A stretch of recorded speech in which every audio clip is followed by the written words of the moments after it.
ಬರದ ನಡುವೆ ಕಾವೇರಿ ಬರೆ ಕರ್ನಾಟಕಕ್ಕೆ ಮತ್ತೆ ಅನ್ಯಾಯ. ಸಿಡಬ್ಲ್ಯೂಆರ್ಸಿ ಸೂಚನೆಗೆ ಆಕ್ರೋಶ, ಮೇಲ್ಮನವಿ ಸಲ್ಲಿಕೆಗೆ ನಿರ್ಧಾರ. ಸಿಡಿದೆದ್ದ ಅನ್ನದಾತರು, ಮಂಡ್ಯ ಬೆಂಗಳೂರಲ್ಲಿ ಪ್ರತಿಭಟನೆ. ಕಾವೇರಿ ಕಿಚ್ಚು.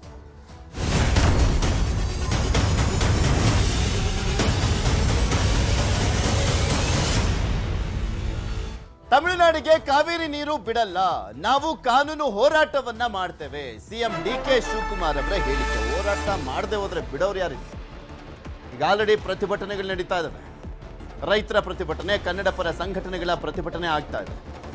ಕಾನೂನು ಹೋರಾಟ ಮಾಡ್ತೇವೆ ಅಂತ ಹೇಳಿದ್ದಾರೆ ಸಿಎಂ ಡಿಕೆ ಶಿವಕುಮಾರ್.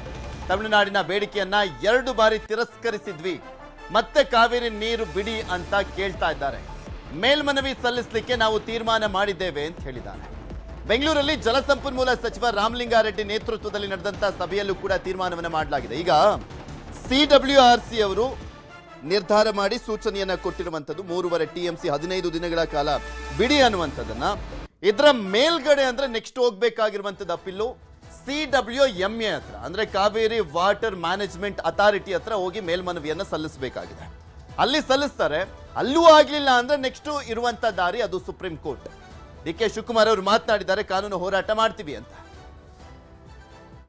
ನಿನ್ನೆ ಸ್ವಲ್ಪ ನೀರು ಬಿಡಬೇಕು ಅಂತೇಳಿ ಆದೇಶ ಕೊಟ್ಟಿದ್ದಾರೆ. ನಮಗಿನ್ನ ವರ್ಣ ಕೃಪೆ ತೋರಿಸಿಲ್ಲ. 2 ಬಾರಿ ಅವರು ಅವ್ರ ರಿಕ್ವೆಸ್ಟ್ನ ರಿಜೆಕ್ಟ್ ಮಾಡಿದ್ರು. ಈ ಬಾರಿ ಸ್ವಲ್ಪ ನೀರು ಬಿಡಬೇಕು ಅಂತ ಹೇಳಿದ್ದಾರೆ. ಸೊ ನಾನು ಅವರ ಆರ್ಡರ್ನ ಅಪೀಲ್ ಮಾಡಲಿಕ್ಕೆ ನಮ್ಮ ಮಂತ್ರಿಗಳು ರಾಮಲಿಂಗಾರೆಡ್ಡಿಯವರು ಮತ್ತು ಎಲ್ಲ ಅಧಿಕಾರಿಗಳ ಹತ್ರ ಚರ್ಚೆ ಮಾಡಿದ್ದೇನೆ. ಈ ಮಧ್ಯದಲ್ಲಿ ತಮಿಳುನಾಡು ಚೀಫ್ ಮಿನಿಸ್ಟರ್ ಕೂಡ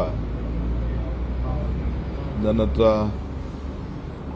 ಬಂದು ಮಾತಾಡಲಿಕ್ಕೆ, ಕೆಲವು ವಿಚಾರಗಳನ್ನ ಮಾತಾಡಲಿಕ್ಕೆ ಅವರು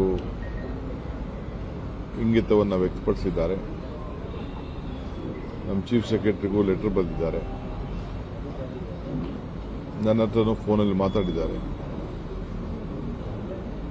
ಸೊ ನಾವು ಕೂಡ ಗೌರವದಿಂದ ಅವ್ರಿಗೆ ನೋಡಬೇಕಾದ್ದು ನಮ್ಮ ಕರ್ತವ್ಯ. ಆಯಿತು ಬನ್ನಿ ಅಂತ ನಾನು ಹೇಳಿದ್ದೇನೆ. ಜೊತೆಗೆ ನಾನು ಕೂಡ ನಮ್ಮ ರಾಜ್ಯದ ಕಾವೇರಿ ಜಲಾನಯನ ಪ್ರದೇಶದ ಕೂಡ ನೀವು ನೋಡಿ ಅಂತ ಕೂಡ ಒಂದು ರಿಕ್ವೆಸ್ಟ್ ಮಾಡಿದ್ದೇನೆ. ಅದಕ್ಕೆಲ್ಲ ವೀಕ್ಷಣೆ ಮಾಡಲಿಕ್ಕೆ ಹೆಲಿಕಾಪ್ಟರ್ ವ್ಯವಸ್ಥೆ ಎಲ್ಲ ಮಾಡ್ತೀನಿ ಅಂತ ಕೂಡ ಹೇಳಿದ್ದೇನೆ. ನಿನ್ನೆ ಇದೆಲ್ಲದ್ರ ಬಗ್ಗೆ ಇನ್ನಷ್ಟು ಮಾಹಿತಿಯನ್ನ ಕೊಡ್ತಾ ಹೋಗ್ತಾರೆ ನಮ್ಮ ಪ್ರತಿನಿಧಿ ಕೃಷ್ಣ. ನಮ್ಮ ಜೊತೆ ನೇರ ಸಂಪರ್ಕದಲ್ಲಿ ಜಾಯ್ನ್ ಆಗಿದ್ದಾರೆ. ಕೃಷ್ಣ, ಹೋರಾಟಗಳು ಆಗ್ತಾ ಇರುವಂತದ್ದು ಇದೇ ಸಂದರ್ಭದಲ್ಲಿ ಸರ್ಕಾರದ ನಡೆ, ಕಾನೂನು ಹೋರಾಟ ತೀವ್ರ ಕುತೂಹಲಕ್ಕೆ ಎಡಮಾಡಿಕೊಟ್ಟಿದೆ. ಯಾವಾಗ ಮೇಲ್ಮನವಿ ಸಲ್ಲಿಸ್ತಾರಂತೆ, ಏನು ಹೇಳ್ತಾ ಇದ್ದಾರೆ ಈಗ ತಜ್ಞರು ಮತ್ತು ಒಂದ್ ಕಡೆ ಸಿಎಂ? ಪೃಥ್ವಿರಾಜ್, ಕಾವೇರಿ ನದಿ ನೀರು ತಮಿಳುನಾಡಿಗೆ ಬಿಡುವಂತ ವಿಚಾರದಲ್ಲಿ ಈಗ ಮುಖ್ಯಮಂತ್ರಿ ಡಿಕೆ ಶಿವಕುಮಾರ್ ಅವರಿಗೆ ದೊಡ್ಡ ಮಟ್ಟದ ಚಾಲೆಂಜ್ ಅಂತ ಹೇಳ್ಬೋದು. ಯಾಕಂದ್ರೆ ಈ ಹಿಂದೆನೂ ಕೂಡ ಅದೇ ರೀತಿಯಾಗಿ ಅಂದ್ರೆ ಡಿಕೆ ಶಿವಕುಮಾರ್ ಅವರು ಮಂಡ್ಯ ಜಿಲ್ಲಾ ಉಸ್ತುವಾರಿ ಸಚಿವರಾಗಿದ್ರು ಸಿದ್ದರಾಮಯ್ಯ ಸರ್ಕಾರದಲ್ಲಿ, ಕ್ಯಾಬಿನೆಟ್ ಅಲ್ಲಿ. ಅದೇ ಸಂದರ್ಭದಲ್ಲೂ ಕೂಡ ಇದೇ ರೀತಿಯಾಗಿ ಒಂದು ವಾಸ್ತವ ಕಂಡು ಬಂದಿತ್ತು. ಈಗ ಮತ್ತೊಮ್ಮೆ ಈಗ ಮುಖ್ಯಮಂತ್ರಿ ಆಗಿದ್ದಾರೆ ಡಿಕೆ ಶಿವಕುಮಾರ್. ಇಂತಹ ಸಂದರ್ಭದಲ್ಲಿ ತಮಿಳುನಾಡಿಗೆ ನೀರು ಬಿಡುಗಡೆ ಆಗಬೇಕು ನಿಟ್ಟಿನಲ್ಲಿ CWRC ಈಗ ಆದೇಶವನ್ನು ಕೊಟ್ಟಿರತಕ್ಕಂಥದ್ದು. ಈ ಒಂದು ವಿಚಾರವನ್ನ ಅತ್ಯಂತ ಚಾಲೆಂಜ್ ಆಗಿ ಈಗ ಡಿಕೆ ಶಿವಕುಮಾರ್ ತೆಗೆದುಕೊಂಡಿದ್ದಾರೆ.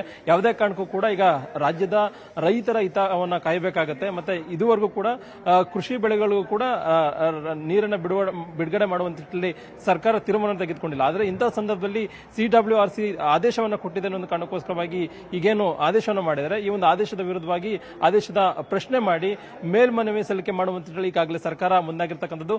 ಬೆಳಗ್ಗೆ ತಾನೇ ಜಲಸಂಪನ್ಮೂಲ ಸಚಿವರಾಗಿರ್ತಕ್ಕಂಥ ರಾಮಲಿಂಗಾರೆಡ್ಡಿ ನೇತೃತ್ವದಲ್ಲಿ ಕೂಡ ಸಭೆ ಕೂಡ ನಡೆಯಿತು.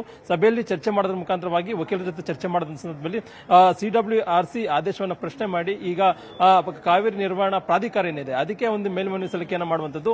ಅದು ಮತ್ತೊಮ್ಮೆ ಕಾವೇರಿ ನಿರ್ವಹಣಾ ಪ್ರಾಧಿಕಾರ ಏನಿದೆ ಅದು ಮತ್ತೊಮ್ಮೆ ಸಭೆಯನ್ನು ಮಾಡೋದ್ರ ಮುಖಾಂತರವಾಗಿ ಸುಪ್ರೀಂ ಕೋರ್ಟ್ಗೂ ಕೂಡ ಅದು ಮೇಲ್ಮನವಿ ಸಲ್ಲಿಕೆ ಮಾಡೋದ್ರ ಮುಖಾಂತರವಾಗಿ ಕಾನೂನಾತ್ಮಕವಾಗಿ ಹೋರಾಟ ಮಾಡುವಂತ ಕೂಡ ಈಗಾಗಲೇ ಸರ್ಕಾರ ಮುಂದಾಗಿದೆ. ಆ ಕಾರಣಕ್ಕೋಸ್ಕರವಾಗಿಯೇ ಮುಖ್ಯಮಂತ್ರಿ ಡಿಕೆ ಶಿವಕುಮಾರ್ ಅವರು ಕೂಡ ಇವತ್ತು ದೆಹಲಿಯಲ್ಲಿ ಸ್ಪಷ್ಟನೆಯನ್ನ ಪಡಿಸಿರುವಂತದ್ದು. ಯಾವುದೇ ಕಾರಣಕ್ಕೂ ಕೂಡ ನಾವು ನೀರು ಬಿಡುಗಡೆ ಮಾಡುವಂತ ಪ್ರಶ್ನೆನೇ ಇಲ್ಲ. ಈ ಒಂದು ವಿಚಾರವಾಗಿ ರಾಜ್ಯ ಸರ್ಕಾರದ ನಾವು ರಾಜ್ಯ ಸರ್ಕಾರ ಏನು ಅಲ್ಲಿ ಕಾನೂನಾತ್ಮಕವಾಗಿ ಹೋರಾಟವನ್ನು ಮಾಡೋದ್ರ ಮುಖಾಂತರವಾಗಿ ಒಂದು ರೀತಿ ತಮಿಳುನಾಡಿಗೆ ಒಂದು ರೀತಿ ಮನವರಿಕೆ ಮಾಡಿಕೊಡುವಂತ ಕೆಲಸವನ್ನು ಕೂಡ ಮಾಡ್ತೇವೆ ಅಂತ ಮಾತನ್ನು ಕೂಡ ಈಗಾಗಲೇ ಹೇಳಿರುವಂತದ್ದು. ಇದೇ ಆಗಸ್ಟ್ 3ನೇ ತಾರೀಕಂದು ತಮಿಳುನಾಡು ಮುಖ್ಯಮಂತ್ರಿಗಳಾಗಿರ್ತಕ್ಕಂಥ ಜೋಸೆಫ್ ವಿಜಯ್ ಅವರು ಕೂಡ ಕರ್ನಾಟಕಕ್ಕೆ ಬರ್ತಾ ಇದ್ದಾರೆ ಮೇಕೆದಾಟು ಯೋಜನೆ ವಿಚಾರವಾಗಿ.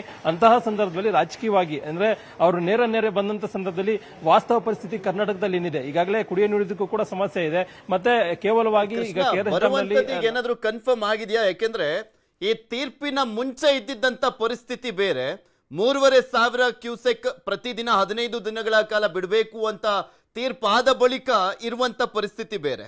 ಈಗ ಆಲ್ರೆಡಿ ಅವರ ಚಿತ್ರಗಳು ಅಂದ್ರೆ ಅವರ ಚಿತ್ರ ಜನನಾಯಕನಿಗೆ ದೊಡ್ಡ ಮಟ್ಟದಲ್ಲಿ ವಿರೋಧ ವ್ಯಕ್ತವಾಗ್ತದೆ. ಇಂತಹ ಸಂದರ್ಭದಲ್ಲಿ ಬರ್ತಾರಾ ವಿಜಯ್ ಅಂತ ಕನ್ಫರ್ಮೇಶನ್ ಏನಾದ್ರೂ ಸಿಕ್ಕಿದ್ಯಾ? ಪೃಥ್ವಿರಾಜ್, ಈಗ ಅದೇ ಪ್ರಶ್ನೆ ಈಗ ಉದ್ಭವ ಆಗಿರುವಂತದ್ದು. ಬೆಳಿಗ್ಗೆ ಜಲಸಂಪನ್ಮೂಲ ಸಚಿವರಾಗಿರ್ತಕ್ಕಂಥ ರಾಮಲಿಂಗಾರೆಡ್ಡಿ ಅವರು ಸ್ಪಷ್ಟಪಡಿಸಿದ್ರು. ಈಗಾಗಲೇ ಜೋಸೆಫ್ ವಿಜಯ್ ಅವರು ಕರ್ನಾಟಕಕ್ಕೆ ಬರುವಂತದ್ದು ನಿಗದಿಯಾಗಿದೆ, ಮಧ್ಯಾಹ್ನ 12 ಗಂಟೆಗೂ ಕೂಡ ಸಭೆ ನಡೆಯುತ್ತೆ ಅನ್ನೋ ಮಾತನ್ನು ಕೂಡ ಹೇಳಿದ್ದಾರೆ.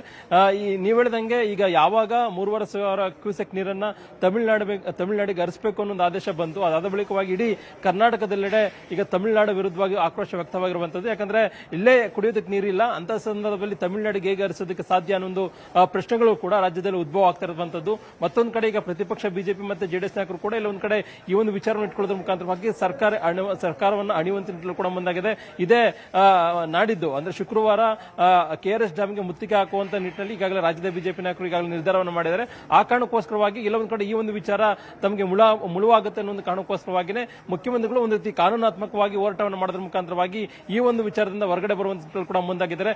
ಆ ಕಾರಣಕ್ಕೋಸ್ಕರವಾಗಿನೇ ಮುಖ್ಯಮಂತ್ರಿ ಡಿ ಕೆ ಶಿವಕುಮಾರ್ ಅವರು ದೆಹಲಿಯಲ್ಲಿ ಕಾನೂನು ವಕೀಲರ ಜೊತೆ ಚರ್ಚೆ ಮಾಡೋದ್ರ ಮುಖಾಂತರವಾಗಿ ಯಾವ ರೀತಿಯಾಗಿ ಕಾನೂನಾತ್ಮಕ ಹೋರಾಟವನ್ನು ಮಾಡಬೇಕು ನಿಟ್ಟಿನಲ್ಲಿ ಕೂಡ ಚರ್ಚೆ ಕೂಡ ಮಾಡಿರುವಂತದ್ದು. ಅಂತಿಮವಾಗಿ ಇವತ್ತು ಜಲಸಂಪನ್ಮೂಲ ಸಚಿವರಾಗಿರ್ತಕ್ಕಂಥ ರಾಮಲಿಂಗಾರೆಡ್ಡಿ ಅವರು ಕೂಡ ಇವತ್ತು ಸಭೆಯನ್ನು ಮಾಡೋದ್ರ ಮುಖಾಂತರವಾಗಿ ಈಗ CWRC ಆದೇಶವನ್ನು ಪ್ರಶ್ನೆ ಮಾಡಿ ಈಗ ಮೇಲ್ಮನವಿ ಸಲ್ಲಿಕೆ ಮಾಡುವಂತ ನಿರ್ಧಾರ ಕೂಡ ಮಾಡಿದರೆ ಬಹುಶಃ ಅದು ಇಮೇಲ್ ಮುಖಾಂತರವಾಗಿ ಮಾಡಬೇಕಾಗುತ್ತೆ. ಇವತ್ತು ಅಥವಾ ನಾಳೆ ಅದನ್ನ ಮೇಲ್ಮನವಿ ಸಲ್ಲಿಕೆ ಮಾಡಿದ ಸಂದರ್ಭದಲ್ಲಿ ಅಂತಿಮವಾಗಿ ಕಾವೇರಿ ನಿರ್ವಹಣಾ ಪ್ರಾಧಿಕಾರ ಅದನ್ನ ಪರಿಶೀಲಿಸಿ ಯಾವ ರೀತಿಯಾಗಿ ಕ್ರಮವನ್ನು ಕೈಗೊಳ್ಳುತ್ತೆ ಅಂತದ್ದು ಈಗಿರ್ತಕ್ಕಂಥ ಪ್ರಶ್ನೆ. ಈಗಾಗಲೇ ಎಲ್ಲೊಂದು ಕಡೆ ತಮಿಳುನಾಡು ಮುಖ್ಯಮಂತ್ರಿಗಳು ರಾಜ್ಯಕ್ಕೆ ಬಂದ ಸಂದರ್ಭದಲ್ಲಿ ರಾಜ್ಯದ ವಾಸ್ತವ ಪರಿಸ್ಥಿತಿಯನ್ನು ಕೂಡ ಒಂದ್ ಕಡೆಗೆ ಮನವರಿಕೆ ಮಾಡಿಕೊಡುವಂತದ್ದು, ಮತ್ತೊಂದು ಕಡೆ ಕಾನೂನಾತ್ಮಕವಾಗಿ ಏನೇ ಹೋರಾಟವನ್ನು ಮಾಡೋದ್ರ ಮುಖಾಂತರವಾಗಿ ಯಾವುದೇ ಕಾರಣಕ್ಕೂ ಕೂಡ ತಮಿಳುನಾಡಿಗೆ ನೀರನ್ನು ಹರಿಸ್ತೇನೆ ಒಂದು ರೀತಿ ರಾಜ್ಯಕ್ಕೆ ಕುಡಿಯುವ ನೀರಿನ ವಿಚಾರ ಕುಡಿಯೋದಕ್ಕೆ ಅಗತ್ಯ ಕ್ರಮವನ್ನು ವಹಿಸೋದ್ರ ಮುಖಾಂತರವಾಗಿ ರಾಜ್ಯದ ಹಿತವನ್ನ ಕಾಯುವಂತ ನಿಟ್ಟಿನಲ್ಲಿ ಈಗ ಸರ್ಕಾರ ಈಗ ಸದ್ಯಕ್ಕೆ ನಿರ್ಧಾರವನ್ನು ಕೈಗೊಂಡಿರುವಂತದ್ದು. ಪೃಥ್ವಿರಾಜ್.